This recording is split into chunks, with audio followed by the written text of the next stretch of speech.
মুদ্ৰাৰ শ্ৰেণী বিভাজন এইটো মনত ৰাখিব লাগিব বহল অৰ্থত মুদ্ৰা দুই প্ৰকাৰৰ হিচাপ নিকাচৰ মুদ্ৰা আৰু প্ৰকৃত মুদ্ৰা দুটা মনত এইটো সুধে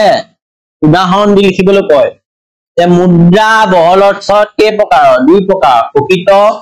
আৰু হিচাপ নিকাচৰ মুদ্ৰা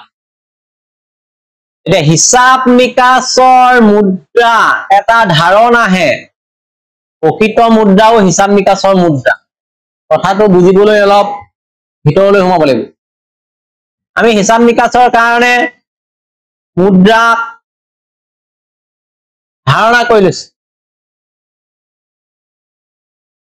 আৰু প্ৰকৃত যেটো মুদ্ৰা এটো হিচাপ নিকাচৰে মুদ্ৰা এই হিচাপ নিকাচৰ যেটো মুদ্ৰা এটো ধাৰণাটো পৰিৱৰ্তন নহয় প্ৰকৃত মুদ্ৰাৰ ৰূপান্তৰ হয় আজি যি প্ৰকৃত মুদ্ৰা ভৱিষ্যতেও হি প্ৰকৃত মুদ্ৰা হৈ নাথাকে কিন্তু প্ৰকৃত মুদ্ৰা যিয়ে নহওক কিয় এই মুদ্ৰা হিচাপ নিকাচৰ মুদ্ৰা হৈ থাকিব উদাহৰণ দিছে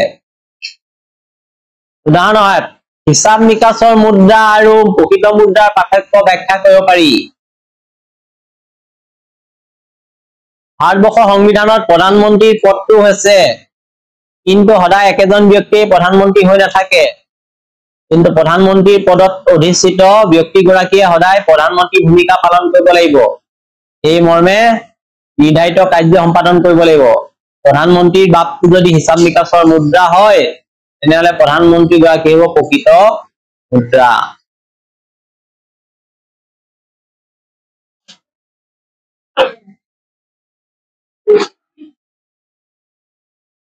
এতিয়া পাৰ্থক্যটো গম পোৱা গ'ল নে হিচাপ নিকাচৰ মুদ্ৰা আৰু প্ৰকৃত মুদ্ৰা হিচাপ নিকাচৰ মুদ্ৰা প্ৰকৃত মুদ্ৰা পাৰ্থক্য ধৰিব পৰা গ'ল নে নাই হিচাপ নিকাচৰ মুদ্ৰা প্ৰকৃত মুদ্ৰা ওকে এইটো কি হয় কেই টকা এইটো 50 টকা এইটো আমি হিচাপ নিকাচৰ কাৰণে ব্যৱহাৰ কৰি আছো এইটো ধৰি লৈছো 50 টকা বুলি এই সংখ্যাটো কিমান 50 ই সদায় একে থাকিব থাকিব না নাই হিচাপ মতে একৰ পৰা আমি যিমান হিচাপ কৰিব পাৰো 50 এ থাকিব কিন্তু প্ৰকৃত মুদ্ৰাটো ই হলে হিচাপ নিকাচৰ মুদ্ৰা কিন্তু প্ৰকৃত মুদ্ৰাটো একেই নাথাকে কাৰণ এতিয়া 50 যেটো টক দিয়া নোট 10 বছৰ পিছত এটো থাকিব জানো বেলেগ হৈ যাব পাৰে আকাৰ বেলেগ সাইজৰ আহিব পাৰে বেলেগ ৰঙৰ হ'ব পাৰে যদি আমাৰ পটককে বহু মুদ্ৰা হলনি হৈ গৈছিল না নাই কিন্তু সংখ্যাটো একেই থাকিলে সংখ্যাটো বেলেগ হৈ গ'ল নেকি 1000 টকাটো 1500 টকা হৈ গ'ল নেকি 1000 টো 1000 হৈ আছে 2 টকাটো 2 এ হৈ আছে 100 টো 100 এ হৈ আছে কিন্তু কাগজখন হলনি হৈ গ'ল হ'ল নাই গতিকে হিচাপ নিকাচৰ মুদ্ৰাটো সদায় একেই থাকে কিন্তু প্ৰকৃত মুদ্ৰাটো হলনি হৈ থাকে পাৰ্থক্য এই মুদ্ৰাটো হলনি হৈ থাকে অৰ্থাৎ এই 50 টকীয়া নোটখনৰ সংখ্যাটো সদায় একেই থাকিব কিন্তু নোটখন বেলেগ হ'ব পাৰে পাৰ্থক্য আজি এটো এনেকুৱা কালাৰ আছে কালিলৈ বেলেগ চৰকাৰ আহিব বোলে আমাক হালধীয়া লাগে হালধীয়া বনাই দিব পাৰে নীলা লাগে নীলাও বনাই দিব পাৰে হেউজিয়া বনাব পাৰিব না নাই কিন্তু নম্বৰটো একে ৰাখিব নম্বৰটো হলাব পাৰিব নেকি 100 টকীয়া নোট 100 টকীয়া হ'ব কিন্তু কাগজটো বেলেগ দিব পাৰে ৰংটো বেলেগ দিব পাৰে গতিকে যিটো হিচাপ নিকাচৰ কাৰণে ধাৰণাটো আমি লৈ লৈছো সেইটো হল হিচাপ নিকাচৰ মুদ্ৰা আৰু যিটো আমি ব্যৱহাৰ কৰো অৰ্থাৎ যাক আমি চুই চাব পাৰো সেইটো হল প্ৰকৃত মুদ্ৰা সংখ্যাটো চুই চাব পাৰো নেকি আমি সংখ্যাটো চুই চাব নোৱাৰো নহয় সংখ্যাটো লৈহেছো ধৰি ধাৰণাহে কৈছো এটো 100 এটো 10 কিন্তু মুদ্ৰাটো চুই চাব পাৰো পইণ্ট চলে চুই চাব পাৰো বা কাগজৰ হলে কাগজখন চুই চাব পাৰো গতিকে হিচাপ নিকাচৰ মুদ্ৰাটো হৈছে এটা ধাৰণা আৰু প্ৰকৃত মুদ্ৰাটো এটা হিচাপ নিকাচৰ মুদ্ৰাৰ প্ৰতিনিধিত্ব কৰা মূল মুদ্ৰা। এটা বিভিন্ন সময়ত বিভিন্ন সামগ্ৰীয়ে প্ৰকৃত মুদ্ৰাৰ ভূমিকা পালন কৰি আহিছে। ইয়াত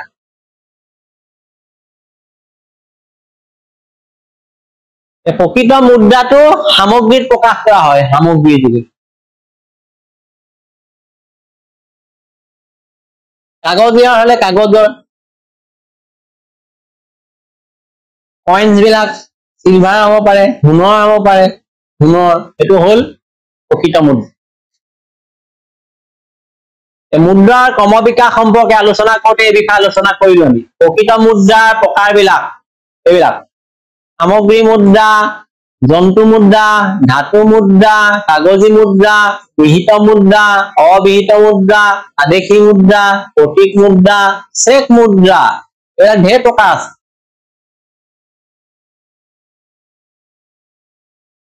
মান মুদ্ৰা, টপত মুদ্ৰা, সংকুচিত মুদ্ৰা, সুলভ মুদ্ৰা, কলা মুদ্ৰা, উচ্চ ক্ষমতা সম্পন্ন মুদ্ৰা। ইয়াৰ ভিতৰত কেইটামান বেছি দৰকাৰী আছে। কোনকেইটা বেছি দৰকাৰী? সেইটো কলা মুদ্ৰাটো, টপত মুদ্ৰাটো, চেক মুদ্ৰাটো, এইবিলাক আহি থাকে। প্ৰতীক মুদ্ৰাটো, বিহিত মুদ্ৰাটো,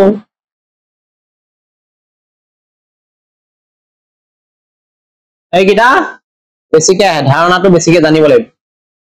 এতিয়া আমি প্ৰথমৰ পৰা চাওঁ সামগ্ৰী মুদ্ৰা কি। এইটো প্ৰথম স্তৰত বিনিময় প্ৰথাই এটা বস্তু সলনি এটা বস্তু আমি ব্যৱহাৰ কৰিছিলো। সামগ্ৰী আছিল হিচাপ নিকাচৰ মুদ্ৰা, গতিকে এইটো সামগ্ৰী মুদ্ৰা। জন্তু মুদ্ৰা, আমি ছাগলী ব্যৱহাৰ কথা কৈছিলো, ছাগলী সলনি বিভিন্ন বস্তু আদান প্ৰদান কৰিছিলো। ধাতুগত মুদ্ৰাৰ কথা কৈছিলো, সোণ ৰূপ ব্যৱহাৰ কৰি যিবিলাক মুদ্ৰা ব্যৱহাৰ হৈছিলে। কাগজী মুদ্ৰা, বৰ্তমান আমি দেখা পাইছো বিভিন্ন হিচাপ নিকাচৰ মুদ্ৰাবিলাক কাগজেৰে তৈয়াৰী হৈছে, বিনিময় মাধ্যম হিচাপে ব্যৱহাৰ হৈছে। 100 টকাৰ কাগজী মুদ্ৰা, 100 টকা মূল্যৰ সোণ, এইবিলাক কাগজী মুদ্ৰাক প্ৰতিনিধিত্বমূলক মুদ্ৰা। বিহিত মুদ্ৰা, এইটো লিগেল, এইটো মনত ৰাখিব দেই। যি মুদ্ৰাৰ গ্ৰহণযোগ্যতা বিধিসন্মত এই মুদ্ৰাই বিহিত মুদ্ৰা। গ্ৰহণ কৰিবই লাগিব, এইটো আইনগত। কোনোবাই যেতিয়া গ্ৰহণ নকৰে দণ্ডনীয় হ'ব। এনে মুদ্ৰা গ্ৰহণ কৰিবলৈ আপত্তি দৰ্শোৱাজন আইনমতে দণ্ডনীয় হ'ব। ভাৰতবৰ্ষত বৰ্তমান প্ৰচলিত কাগজী মুদ্ৰা, ধাতু মুদ্ৰা হল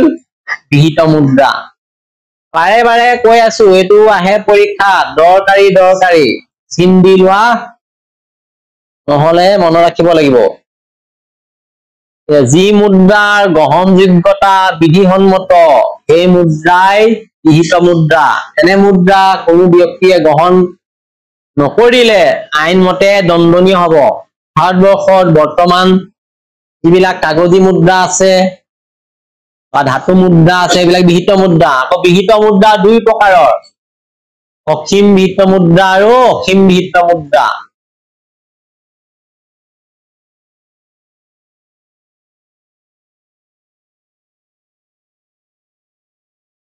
যি বিহিত মুদ্ৰাৰ সহায়ত সীমিত মূল্যৰ লেনদেন সম্পন্ন কৰিব পাৰি সেইবিলাকক অসীম বিহিত মুদ্ৰা বোলে। আমি সৰু সুৰা লেনদেন ব্যৱহাৰ কৰো যিবিলাক মুদ্ৰা, এইবিলাক অসীম। 50 টকা 100 টকালৈকে কইন্স দিব পাৰো, 2 টকীয়া, 1 টকীয়া, 5 টকীয়া, 10 টকীয়া, এইবিলাক অসীম। 1 লাখ টকা দিলে আমি 10 টকীয়া দিম নেকি? 2 টকীয়া দিম নেকি? অসুবিধা আছে। সেইবিলাক লেনদেনৰ কাৰণে অসীম মুদ্ৰা লাগে। এই মুদ্ৰা নাথাকিলে কিছুমান লেনদেনৰ ক্ষেত্ৰত আহুকালে দেখা দিয়ে। এয়া ভূমি বিক্ৰী কৰিছে, ভূমিদাৰ মূল্য 10 লাখ টকা, ভূমি খৰিদাৰজনে 10 লাখ টকা কম মূল্য মুদ্ৰাত আদায় দিলে অসুবিধা হ'ব। গতিকে কম মূল্য কাগজী ধাতু মুদ্ৰাৰ ক্ষেত্ৰত সীমিত, অসীম বিহিত হ'ব।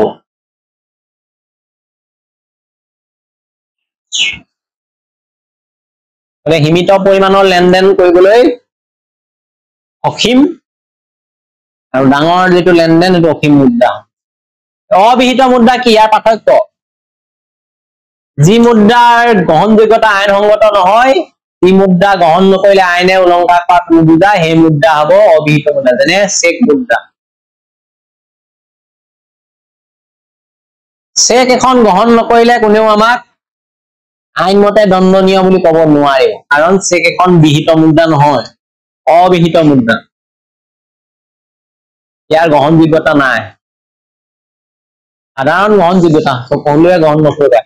আদেশী মুদ্ৰা সৰকাৰী আদেশৰ ভিত্তিত যি মুদ্ৰা বিনিময় মাধ্যম হিচাপে ব্যৱহাৰ কৰা হয় সেইটো আদেশী মুদ্ৰা কাগজী ধাতু মুদ্ৰা আদেশী মুদ্ৰাৰ উদাহৰণ চৰকাৰী কৰ্তৃত্বৰ দ্বাৰা মুদ্ৰা সমৰ্থিত আমাৰ যিবিলাক মুদ্ৰা আছে তাত লিখা থাকে এটা আদেশ দিয়া থাকে যে যিজনে গ্ৰহণ কৰিব সেইজনক কিমান টকা পৰিশোধ কৰা হৈছে এটা আদেশী চৰকাৰী আদেশ প্ৰতীক মুদ্ৰা যি মুদ্ৰাৰ প্ৰদৰ্শিত মূল্য খুদিত মূল্য লিখিত মূল্য ইয়াৰ অন্তৰ্নিহিত মূল্য ধাতুগত মূল্যতকৈ অধিক এই মুদ্ৰাই প্ৰতীক মুদ্ৰা হ'ব মুদ্ৰাৰ ওপৰত যিটো লিখা থাকে সংখ্যা সেইটো হ'ল প্ৰদৰ্শিত মূল্য 100 টকাৰ নোট এখনৰ ওপৰত ভাৰতীয় সংবিধানৰ 8ম অনুসূচীত উল্লেখিত 22টা ভাষাত 100 শব্দটো লিখা থাকে কিন্তু 100 টকীয়া নোটখন যি কাগজে তৈয়াৰী সেই কাগজ টুকুৰাৰ মূল্য 100 টকাতকৈ বহুত কম 5 টকীয়া ধাতু মুদ্ৰা এটাৰ ওপৰত খুদিত কৰা এইটো উদাহৰণ মনত ৰাখিব লাগিব প্ৰতীক মুদ্ৰা আমি কৈছোৱে যে আমাৰ কাগজী মুদ্ৰাত যিটো সংখ্যা লিখা থাকে 500 টকা 500 লিখা আছে সেই 500 টকাৰ যিটো মূল্য আৰু কাগজখনৰ মূল্য সমান নহয় অৰ্থাৎ তাত লিখা মূল্যটো সেই কাগজখনে প্ৰতিনিধিত্ব কৰিব নোৱাৰিব পাৰে ই প্ৰতীকহে এটা কাগজখন কাৰণ সেই কাগজখনৰ মূল্য 500 টকা নহয় সাধাৰণ কাগজ এখন কিন্তু এইটো প্ৰতীক হিচাপে ব্যৱহাৰ কৰা হৈছে আৰু তাত লিখা থাকে এইটা এমসিকিউত আহিব দেই ভাৰতীয় সংবিধানৰ কিমান অনুসূচীত আছে এটো কি এটো 8ম অনুসূচীত কেইটা ভাষা আছে 22টা ভাষাত কি লিখা থাকে আমাৰ যেটো মুদ্ৰাৰ সংখ্যাটো লিখা থাকে মুদ্ৰাটো 100 টকীয়া হোক 50 টকীয়া হোক তাত চালে সদায় আমাৰ 22টা ভাষাত লিখা থাকে কথা নাপাত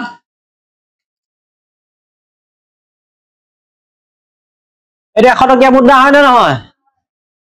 এই লাইন কিটা আছে না নাই আমাৰ অসমীয়াটো লিখা আছে এই ভিতৰত 22টা ভাষাত লিখা এই ভাষা কিটা কোন অনুসূচীত আছে হদিব 8ম অনুসূচীত এতিয়া এটা কৈছো ইয়াত কি লিখা আছে 100 আচ্ছা এইটো হল প্ৰতীক এই কাগজখনৰ মূল্য 100 টকা নহয় এই 100 টকা খৰচ হোৱা নাই এই কাগজখন বনাবলৈ কিন্তু ই প্ৰতীক হিচাপে কাম কৰিছে 100 টোৱে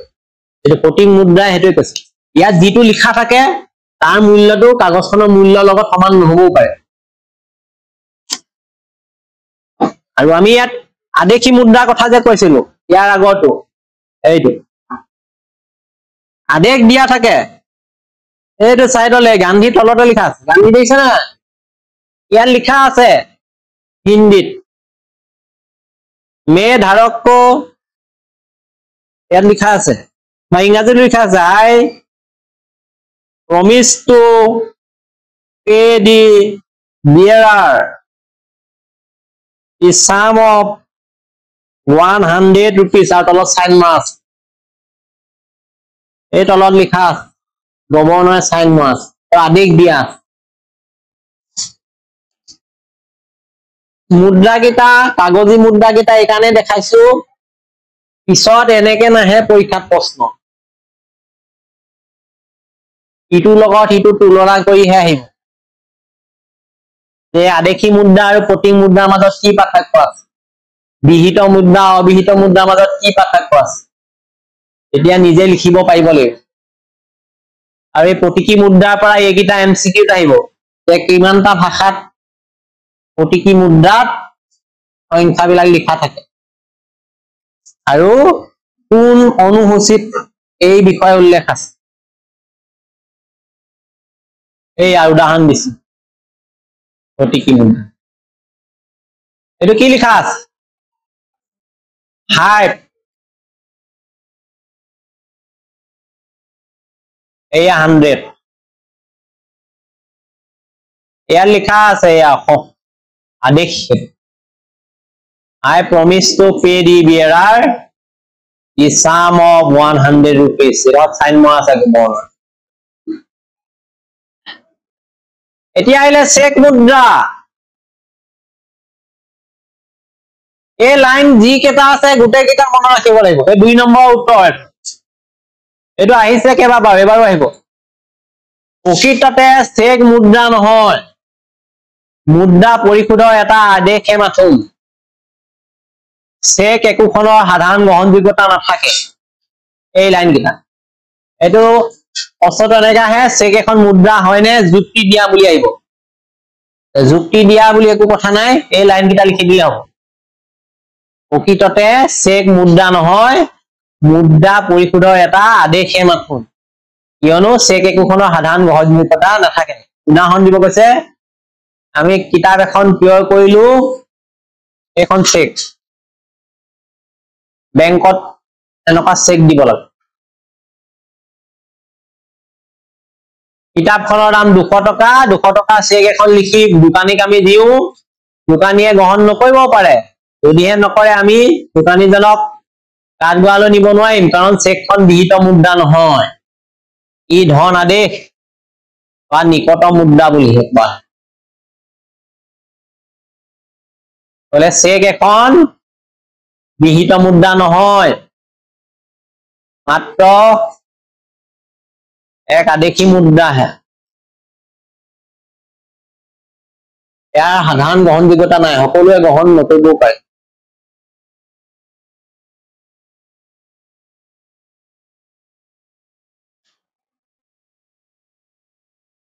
ইয়াৰ পিছত আইলে মান মুদ্ৰা হল দেশখনৰ মুদ্ৰাৰ আন এক একক এই এককৰ হতে বাকিবোৰ এককৰ মূল্য সম্পৰ্কিত ভাৰতবৰ্ষৰ মান মুদ্ৰা হল টকা এইটো আমি যে ৰুপিস কৈ আছিলো আমেৰিকাৰটো কি আছিলে ডলাৰ আছিল না নাই এইটো হল মান মুদ্ৰা এইটো আহিব তলত দিয়া শব্দবিলাকক কেনেকৈ প্ৰকাশ কৰা হয় ৰবেল আছিলে ডলাৰ আছিলে ইয়ন আছিলে रुपीस आছিলে এতিয়া এইবিলাকক কি বুলি কয় মান মুদ্ৰা বুলি ক'ব পাৰিব তপত মুদ্ৰা গভীৰ অৰ্থনৈতিক সংকটৰ গ্ৰাহত পৰা দেশ এখনৰ মুদ্ৰা মূল্যলৈ যেতিয়া জল্পনা কল্পনা অন্ত নাথাকে তেতিয়া তপত মুদ্ৰাৰ সৃষ্টি হয় গতিকে এই দখলকে আজি পঢ়িলো নেক্সট ক্লাছত আমি বাকিখিনি আৰম্ভ নেক্সট ক্লাছ মানে ইয়াৰ পিছত যদি ক্লাছ নাথাকে আমি এটা হেক কৰি দিম হৈ যাব